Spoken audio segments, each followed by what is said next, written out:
Falling off the roof.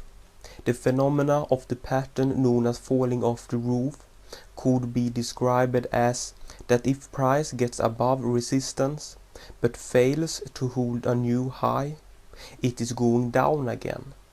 And on the image I am showing you where it says sell, that is the point where you have to sell, and where it says target down here, that is the point where you will get your profit. And to make this even easier, I will now show you a little simulation of this with candles. In this simulation, the dotted line is the resistance, and the candlesticks make their way up to the resistance line. But when one candlestick is just below the resistance line, the candles reverse its course and goes down a little. Then the candles test the resistance once again, but fails to go above and goes down again. It tries a third time, and the following candlestick pokes its head above the resistance line, but it doesn't manage to hold above the resistance line and goes down again. When this following candlestick successfully has closed below the resistance line, it is time for you to get into the trade. With other words, it is time to sell. And then you could take your profit where it says target, which is the latest blue. Crack and snap. This is the opposite of falling off the roof, and works like if price gets below support but fails to hold a new low, it is going up again. On the image we are looking at, you buy where it says buy, and you take your profit where it says target up here, which is the latest high price made. And to make your apprehension of this pattern even easier, I am going to show you a simulation much like I did with the falling off the roof pattern. So prepare yourself.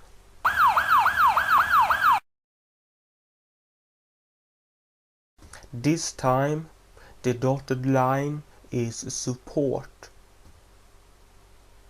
The simulation begins with the candlesticks approaching the support line, but stops right above the support line and goes up a little, and then it tries the support once again, but it doesn't manage to get through, and it goes up a little once again and goes up a little more, but soon it starts to decline again and manages with force to push its head below the support line, but it doesn't have enough power to make a new low, and it goes up again. And this, my friends, is your sign.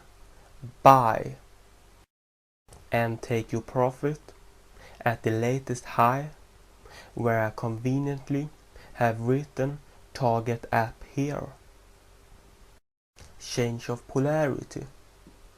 The pattern known as change of polarity means either that when a resistance is broken, it automatically becomes a support, or that when a support is broken, it automatically becomes resistance. If you are aware of resistance and support lines, the pattern known as change of polarity is quite simple to remember. Just make a note about that if price gets above the resistance, that price level automatically is now a support, or if price gets below support, it automatically turns to a resistance level. Even so, that this pattern might be easy to remember, I will make it even easier by showing a simulation, and this simulation shows a resistance which then turns to a support.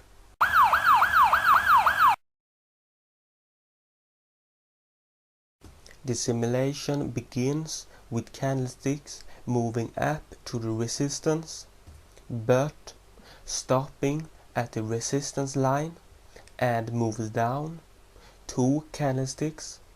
Then it gets up again and gets near resistance, fails to get above and goes down 2 candlesticks, moves up but fails to get above once again, moves down 1 candlestick and then goes up 1 candlestick again, and there it pokes its head above the resistance line, and the following candlestick closes above the resistance line, and the next one also manages to close above.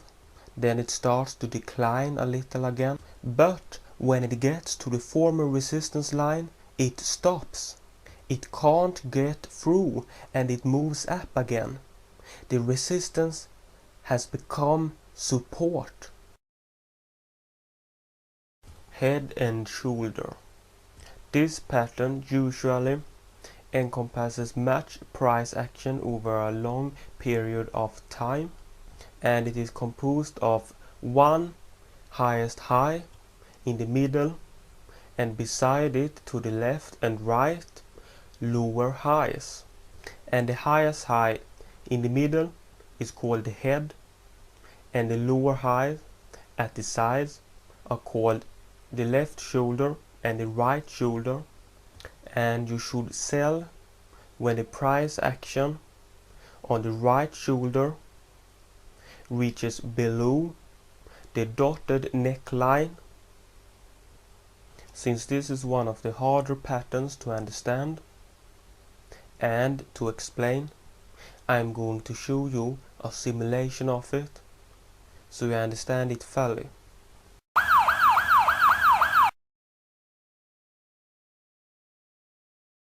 This simulation begins with the candles beginning to move up. 1 candle, 2 candle, 3 candles, and it stops at 4 candles and reverses, going down 2 candles, then moves up 1 candle, and now you could see that it has made a little high at the top here to the left, and this little top is the left shoulder.